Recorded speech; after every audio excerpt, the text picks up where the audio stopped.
আসসালামু আলাইকুম এভরিওয়ান। আমি আজকে পাঙ্গাস মাছের সাথে শীতল দিয়ে টমেটো ভাজি করেছি। সিলেটি মেয়ের হাতের রান্না। ভিডিওটি রেসিপি দেখতে হলে ইফতারের পরে আসুন, মানে ইফতারের ভিডিও দেখে তারপর ভিডিওর শেষ প্রান্তে দেখতে পারবেন পাঙ্গাস মাছ দিয়ে শীতলের সাথে টমেটো ভাজি। এই রেসিপিটা কে কে চিনেন এবং বা কারা করে খেয়েছেন বা কাদের রেসিপিটা দেখে ভালো লাগছে কমেন্টে জানিয়ে। এই যে আজকে ইফতার আয়োজন আমার, আলহামদুলিল্লাহ। আমার ছোট পরিবার, স্বামী সন্তান নিয়ে ইফতার। আমরা 3 জনের পরিবার, আলহামদুলিল্লাহ। ছোট্ট একটি পরিবার আমার।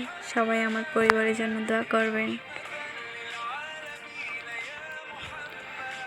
কে কোন জায়গা থেকে আমার ভিডিওটি দেখতেছেন এবং দেখেন, কে কোন জেলা থেকে আমার চ্যানেলটি, আমার শখের ইউটিউব চ্যানেলটি সাবস্ক্রাইব করেছেন কমেন্টে জানিয়েন। আমার ভালোবাসার মানুষগুলো, আমার খুব শখের একটি চ্যানেল। দোয়া করি যারা আমার চ্যানেলটি সাবস্ক্রাইব করেছে আল্লাহ সকলের মনের আশা পূর্ণ করুক, এবং যারা যারা এখনও চ্যানেলটি সাবস্ক্রাইব করেননি অবশ্যই আমার চ্যানেলটি সাবস্ক্রাইব করে দিন। আপনাদের এই ছোট্ট বোনের পাশে থাকেন, অনেক অনেক ভালোবাসা দিন। আপনাদের জন্য দোয়া রইল। ভালো থাকেন। এই জন্যেন সিলেটি মেয়ের হাতের পাঙ্গাস মাছ দিয়ে শীতলের সাথে টমেটো ভাজির রেসিপি। আমার স্বামী জানতো কত আয়োজনে থাকুক, মাছ মাংস তো ধরবেই না, মানে সেহরিতে ওনার শীতল একটা আইটেম থাকতেই হবে। তো এই ভাজিটা আমি শিখেছিলাম আমার আম্মুর কাছ থেকে। আমরা সিলেটে এই ভাজি শীতল এগুলো খুব পছন্দের।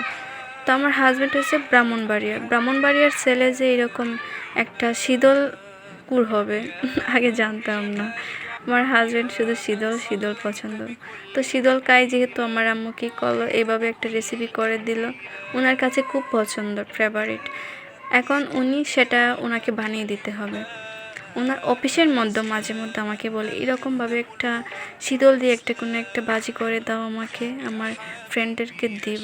মানে ওনারাও এত শীতল ভালোবাসে, মানে আর্মিরা এত শীতল খায়। আমার হাজব্যান্ডের সঙ্গে আমার বিয়ে না হলে আমি বুঝতাম না আর্মিরাও যে এত শীতল পছন্দ করে। কিন্তু আবার অনেক আর্মি না, তারপর অনেকেই, মানে বেশিরভাগই মনে হয় শীতল পছন্দ করে। আমার মনে হয়, আমার যতটুকু ধারণা, কারণ হাজব্যান্ডের মুখের মধ্যে খালি শীতল বাজির গল্প শুনি। ওনাকে যদি আমি এরকম একটা মানে শীতল দিয়ে কোনো রেসিপি করে দেই, উনি অফিসে নিয়ে যাবে, আর ওনাদেরকেও, মানে ওরাও খেয়ে বলবে কি মাশাল্লাহ, হাতের তো জাদু আছে, এরকম মানে বানিয়ে নিয়ে ভাইয়া খাওয়াইও মাঝে মধ্যে, এরকম গল্প করে ওনারা। এই দেখেন মাশাল্লাহ খুব একটা লোভনীয় লাগতেছে। মাংসর তরকারি ওকে হার মানাবে এই রেসিপিটা কারা কারা দেখেই চিনতে পারছেন, কারা এরকমভাবে খেয়েছেন কমেন্টে জানিয়েন। কার রেসিপিটা ভালো লেগেছে জানিয়েন। আর আমি হচ্ছে সিলেটের ফুরির ভিডিও কার ভালো লাগে কমেন্টে জানিয়েন। কে কোন জায়গা থেকে দেখতেছেন সেটাও জানিয়েন। আল্লাহ হাফেজ।